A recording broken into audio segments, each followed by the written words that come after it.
Hi friends, ഞാൻ ഋഷികേഷ്. അപ്പോൾ നമ്മളിന്ന് വന്നിരിക്കുന്നത് ഞാനൊന്ന് പറമ്പിലേക്ക് വന്നപ്പോൾ ഒരു പ്രത്യേക കാഴ്ച കണ്ടിട്ട് അത് നിങ്ങൾക്ക് കാണണമെങ്കിൽ നിങ്ങൾ നേരെ ഒന്ന് മുകളിലേക്ക് നോക്കിയാൽ മതി.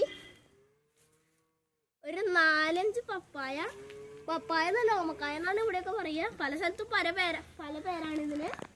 ഈ ഓമക്കായ 4 ആയിട്ട് നിറം കയറി നിൽക്കുന്നുണ്ട്. അതൊക്കെ ഞങ്ങളിപ്പോൾ പൊട്ടിക്കാൻ പോവാണ് കേട്ടോ. അപ്പോൾ നിങ്ങൾ പൊട്ടിക്കുന്നത് കണ്ടോ?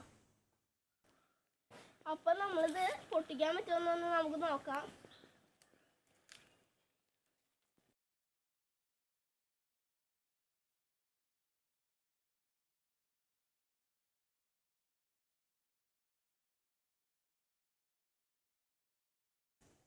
അപ്പൊ അച്ഛനാണ് ഇത് പൊട്ടിച്ചു തന്നത്, എനിക്ക് പൊട്ടിക്കാൻ പറ്റിയില്ല. അപ്പൊ നമുക്ക് എന്തായാലും ഇതൊന്ന് പൊട്ടിച്ചിട്ട് ഇതൊക്കെ നമുക്ക് ഇങ്ങനെ വലിച്ചരച്ച് കളയാം ഗൈസ്. പശുക്കെ അപ്പോൾ ഇതാണ് നമുക്ക് കിട്ടിയ നമ്മുടെ ഓമക്കായ. പഴുപ്പ് നിറം കയറണുള്ള ഇവിടെ നിർത്തിയാൽ പിന്നെ മഴക്കാലം വരാൻ പോണോണ്ട് കിളിയൊക്കെ കൊത്തും. അതുകൊണ്ടാണ് ഇപ്പോഴെന്നെ പൊട്ടിച്ചത്. അപ്പോൾ എൻ്റെ വീഡിയോ ഇഷ്ടപ്പെട്ടാൽ ലൈക്ക് ചെയ്യുക, ഷെയർ ചെയ്യുക, സബ്സ്ക്രൈബ് ചെയ്യുന്നവർക്ക് ടാറ്റാ.